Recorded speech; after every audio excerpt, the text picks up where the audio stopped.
Could God really have created everything in 6 days? When people ask me that and they say, could God have done it in 6 days? The first thing I say is, it's really not a matter of what God could have done. It's really a matter of what God said he did. And that's the point. You see, the Bible is God's word, and God has written down for us about the creation.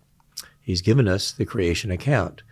And as you read through Genesis 1, if you just take it at face value, it certainly seems like God is saying that he created everything in 6 days. But are they literal days?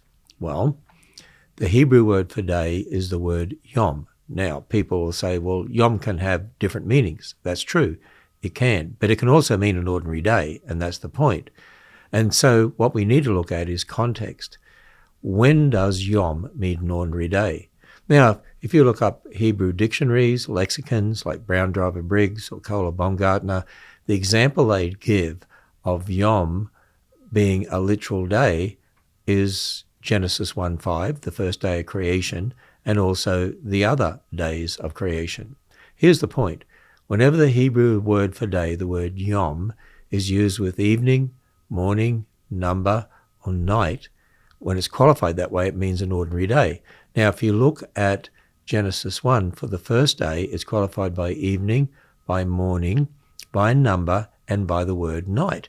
Now, if it was just qualified by evening with day, that would mean an ordinary day, or morning with day, or number with day, or night with day. But it's got all of them there. It's almost as if God is emphatic by saying, I want to tell you over and over again, this is an ordinary day. In fact, for the first day, it doesn't really say first day, it says one day. In other words, it's defining the word day.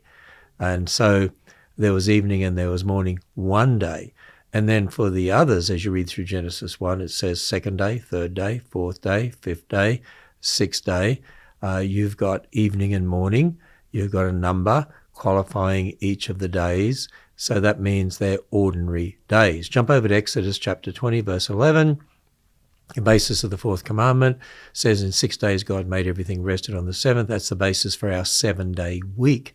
So the 7-day week is based upon the 7 days of Genesis 1, the 6-day work, and then the 1-day rest. That's where the 7-day week comes from. So it's obviously based on literal days.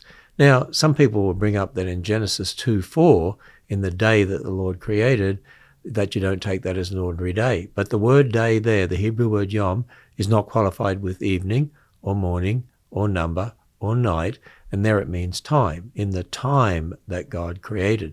Just like in the day of the Lord and the time of the judges, the word day there just means time. The English word day can have different meanings. We could say back in my father's day, meaning time.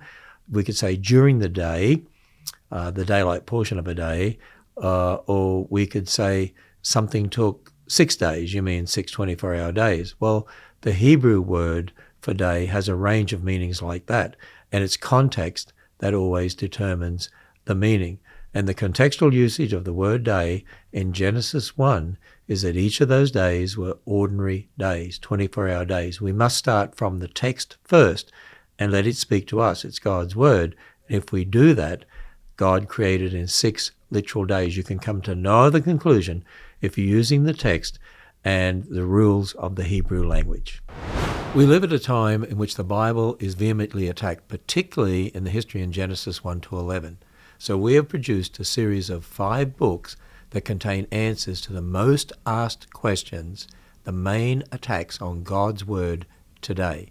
Answering questions such as, where did God come from? How do we know there's a God? What about carbon dating, dinosaurs, the days of creation? Can we really trust the Bible? And so on. The most asked questions that are used to try to undermine the Bible and attack the Bible and destroy its authority, we have answered those in this series of 5 volumes called the Answers Books.